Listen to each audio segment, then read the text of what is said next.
大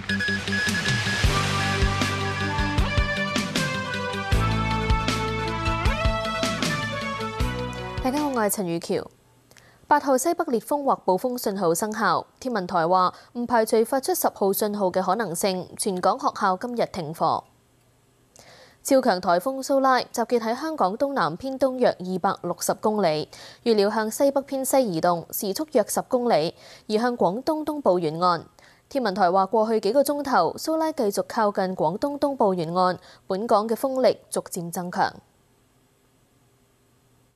8號烈風或暴風信號會喺今日大部分時間維持，而按照現時嘅預測路徑，蘇拉會喺星期五晚至到星期六朝頭早喺本港以南100公里內掠過㗎。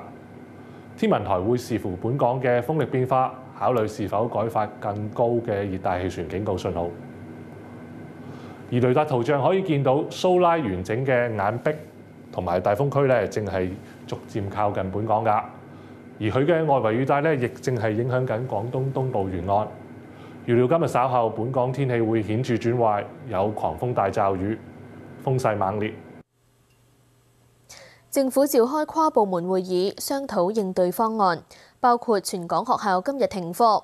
當局亦都總動員提前做好預防，強調重演5年前山竹襲港過後多區交通癱瘓嘅機會唔高。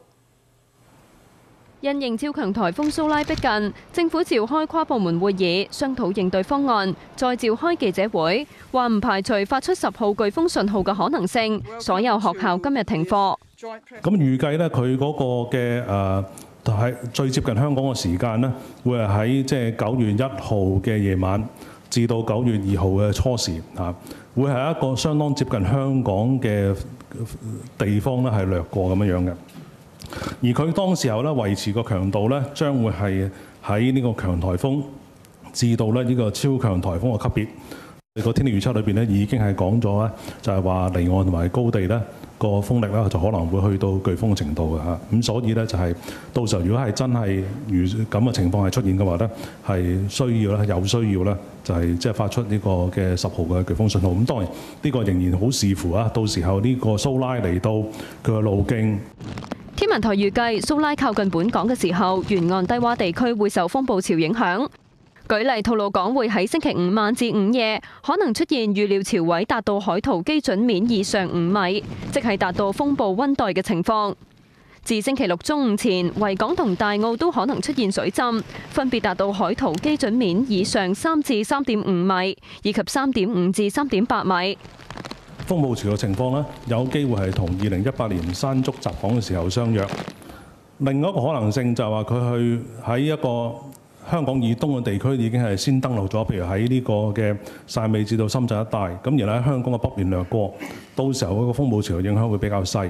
咁但係呢，現時我哋嘅評估呢，佢係喺香港或者香港以南掠過嘅機會呢係比較大嘅。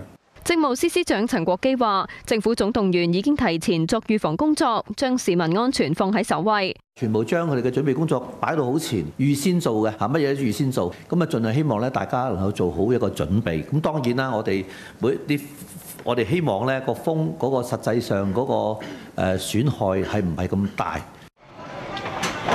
唔少低窪地區，包括鯉魚門嘅商戶同居民，為咗防風防水浸，做好戒備。沙包咯嚇，攝高啲嘢咯，晾高啲嘢咪搞掂咯嚇。最驚就係電器嘅啫，保護唔到自己㗎啦。佢國安天命㗎啦，要做咗就算㗎啦。少咗幾多生意啊？3幾萬會有嘅。而家就全部員工啊都一齊喐手做緊㗎啦。要搬嘅晾高啲嗰啲雪櫃啊，怕漏電啊嗰啲啦。上次山竹呢就冇預咗佢會咁犀利嘅，所以就冇做咁多防風措施。呢次就犀利啊！呢次你嘅沙包都幾廿包。上次山竹呢就整咗日幾兩日啊，先搞掂啊，應該係咁上下啦。3、4號度呢就會回復正常。政府就提早喺夜晚8點起開放臨時庇護中心俾有需要嘅市民，亦都派關愛隊支援。無線電視記者葉子華報道。